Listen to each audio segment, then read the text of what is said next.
ဒီနေ့ကျမကလူကြီးတွေအဖြစ်များဆုံးပြဿနာဖြစ်တယ်။သပင်ကာလာဆိုးပြီးသွားလို့ရှိရင်အယောင်ကမခံဘူးစေးမကောင်းလို့လား။သပင်တွေကထပ်ပြီးတော့အဖြူတွေထွက်လာပြန်ပြီးမြင်နေရပြန်ပြီးဆိုတော့မိခွန်းနေပေါ့နော်မေးတာများလို့ကျမအနေနဲ့ဒီနေ့မှာဒါလေးကိုပြန်ပြီးတော့ဖြည့်ပေးမှဖြစ်ပါတယ်။သပင်အယောင်စေးဆိုးတဲ့အခါဒီမှာကျမတို့လူကြီးတွေအများဆုံးဆိုးတာဒီအနက်ရောင်သို့မဟုတ်ကျမတို့ရှော်မဲသို့မဟုတ်ကျမတို့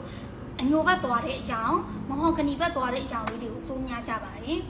။ကျမတို့စိုးစေးတွေဒီဘရောခါမှအယောင်ကပြန်ပြီးတော့မှမချိန်ပါဘူး။အသစ်ထွက်လာတဲ့သပင်ကိုသာမြင်ရမှာပဲဖြစ်ပါတယ်။ကျမတို့အခုကျမဆိုလက်တာအခုသပင်ဖြူထွက်တယ်ပေါ့နော်။ဒီသပင်ဒီကျမစိုးထားလိုက်တယ်ဒီရောင်ကဘယ်တော့မှမချိန်တော့ဘူး။ကျမချွတ်ပြီးတော့စိုးတဲ့ကာလာတော့မပါဘူးပေါ့နော်။ကျမတို့ဒါလူကြီးတွေအများစုဖြစ်တဲ့ပြဿနာဆိုတော့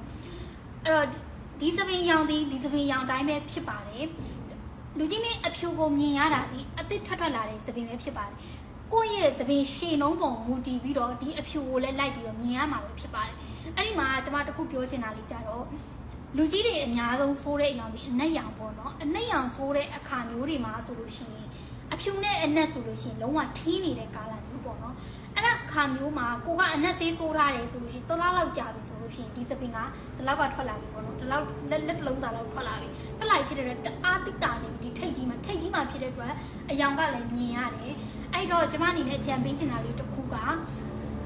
ဒီမင်းအနေနဲ့အနက်ရောင်ဆိုးမဲ့အစားပေါ့နော်ဒီလိုမျိုးကိုယ်စိတ်မှာတအားကြီးထွက်လာတာညံတယ်လို့ကိုယ်စပင်းရဲ့အရှိလုံးညံတဲ့ပုံမူတည်ပြီးတော့ဒီစပင်းကာလာကမခံတာပါကာလာတွေဒီဘယ်တော့မှအယောင်မချင်းပါဘူးအနက်ရောင်ဆိုးစေးတွေဆိုပို့ပြီးတော့မှမော်လီကျူအဖြစ်အပြင်လဲပို့ပြီးတော့မှကြီးပါတယ်အဲ့တော့ဘယ်တော့မှမချင်းပါဘူးရှင်